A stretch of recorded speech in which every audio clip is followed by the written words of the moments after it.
마가복음 9장. 또 예수께서 그들에게 말씀하셨다. 내가 진정으로 너희에게 말한다. 여기에 서 있는 사람들 가운데는 죽기 전에 하나님의 나라가 권능을 떨치며 와 있는 것을 볼 사람들도 있다. 그리고 엿새 뒤에 예수께서 베드로와 야고보와 요한만을 데리고 따로 높은 산으로 가셨다.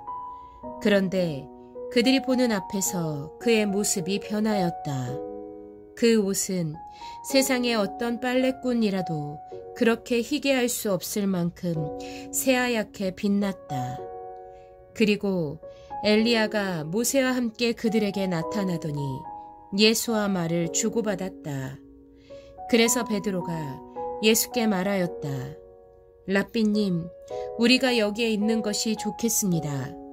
우리가 초막 셋을 지어서 하나에는 랍비님을, 하나에는 모세를, 하나에는 엘리야를 모시겠습니다. 베드로는 무슨 말을 해야 좋을지 몰라서 이런 말을 했던 것이다. 제자들이 겁에 질렸기 때문이다.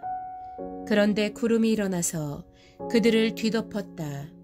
그리고 구름 속에서 소리가 났다. 이는 내 사랑하는 아들이다. 너희는 그의 말을 들어라. 그들이 문득 둘러보았으나 아무도 없고 예수만 그들과 함께 계셨다. 그들이 산에서 내려올 때에 예수께서는 그들에게 명하시어 인자가 죽은 사람들 가운데서 살아날 때까지는 본 것을 아무에게도 이야기하지 말라고 하셨다. 그들은 이 말씀을 간직하고 죽은 사람들 가운데서 살아난다는 것이 무슨 뜻인가를 서로 물었다. 그들이 예수께 묻기를 어찌하여 율법 학자들은 엘리야가 먼저 와야 한다고 합니까 하니 예수께서 그들에게 말씀하셨다. 확실히 엘리야가 먼저 와서 모든 것을 회복한다. 그런데 인자가 많은 고난을 받고 멸시를 당할 것이라고 기록한 것은 어찌 된 일이냐. 내가 너희에게 말한다. 엘리야는 이미 왔다. 그런데 그를 두고 기록한 대로 사람들은 그를 함부로 대하였다.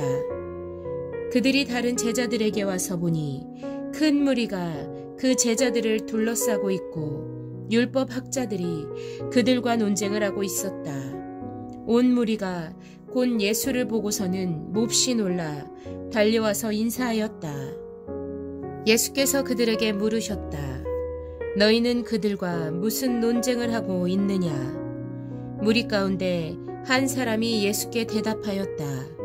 선생님, 내 아들을 선생님께 데려왔습니다. 그 아이는 말을 못하게 하는 귀신이 들려 있습니다. 어디서나 귀신이 아이를 사로잡으면 아이를 거꾸로 때립니다.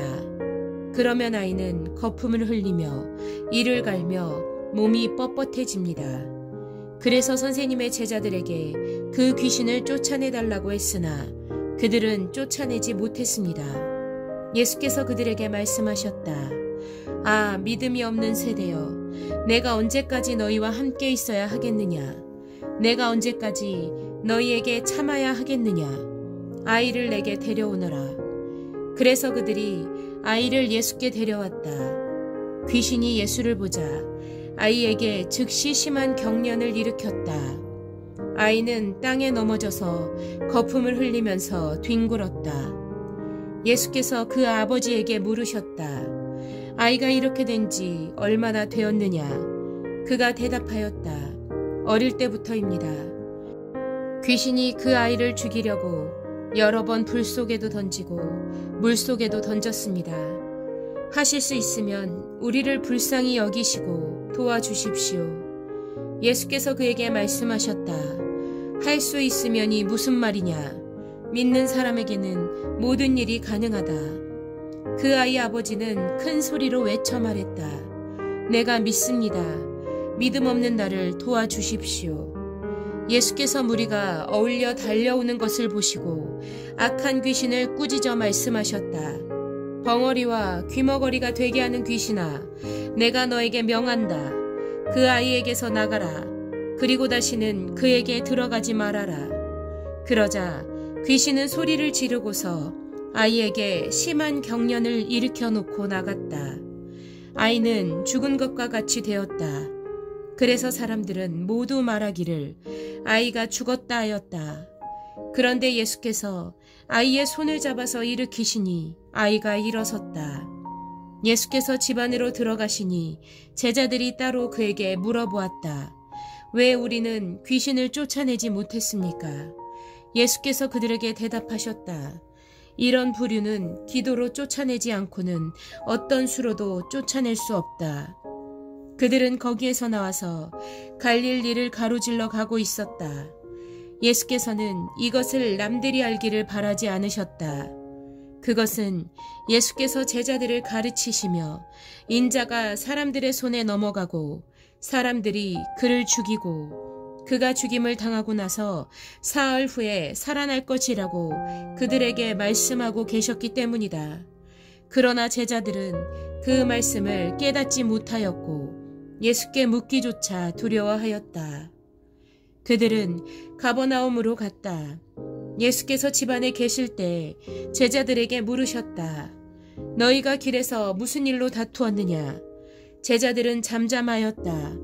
그들은 길에서 누가 가장 큰 사람이냐 하는 것으로 서로 다투었던 것이다. 예수께서 앉으신 다음에 12제자를 불러놓고 그들에게 말씀하셨다. 누구든지 첫째가 되고자 하면 그는 모든 사람의 꼴찌가 되어서 모든 사람을 섬겨야 한다. 그리고 어린이 한 사람을 데려다가 그들 가운데 세우신 다음에 그를 껴안아 주시고 그들에게 말씀하셨다. 누구든지 내 이름으로 이런 어린이들 가운데 하나를 영접하면 그는 나를 영접하는 것이요. 누구든지 나를 영접하는 사람은 나를 영접하는 것보다 나를 보내신 분을 영접하는 것이다. 요한이 예수께 말하였다. 선생님, 어떤 사람이 선생님의 이름으로 귀신들을 쫓아내는 것을 우리가 보았습니다. 그런데 그 사람은 우리를 따르는 사람이 아니므로 우리는 그가 그런 일을 하지 못하게 막았습니다. 그러나 예수께서는 이렇게 말씀하셨다. 막지 말아라. 내 이름으로 기적을 행하고 나서 쉬이 나를 욕할 사람은 아무도 없기 때문이다. 우리를 반대하지 않는 사람은 우리를 지지하는 사람이다. 내가 진정으로 너희에게 말한다. 너희가 그리스도의 사람이라고 해서 너희에게 물 한 잔이라도 주는 사람은 절대로 자기가 받을 상을 잃지 않을 것이다. 또 나를 믿는 이 작은 사람들 가운데서 하나라도 죄짓게 하는 사람은 차라리 그 목에 큰 맷돌을 달고 바다에 빠지는 편이 낫다. 내 손이 너를 죄짓게 하거든 그것을 찍어버려라. 내가 두 손을 가지고 지옥에 곧 그 꺼지지 않는 불 속에 들어가는 것보다 차라리 한 손을 잃은 채로 생명에 들어가는 것이 낫다.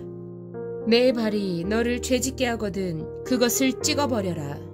내가 두 발을 가지고 지옥에 들어가는 것보다 차라리 한 발을 잃었으나 생명에 들어가는 것이 낫다. 또 내 눈이 너를 죄짓게 하거든 그것을 빼어버려라. 내가 두 눈을 가지고 지옥에 들어가는 것보다 차라리 한 눈으로 하나님의 나라에 들어가는 것이 낫다. 지옥에서는 그들을 파먹는 구더기들도 죽지 않고 불도 꺼지지 않는다. 모든 사람이 다 소금에 절이듯 불에 절여질 것이다. 소금은 좋은 것이다. 그러나 소금이 짠맛을 잃으면 너희는 무엇으로 그것을 짜게 하겠느냐? 너희는 너희 가운데 소금을 쳐두어서 서로 화목하게 지내어라.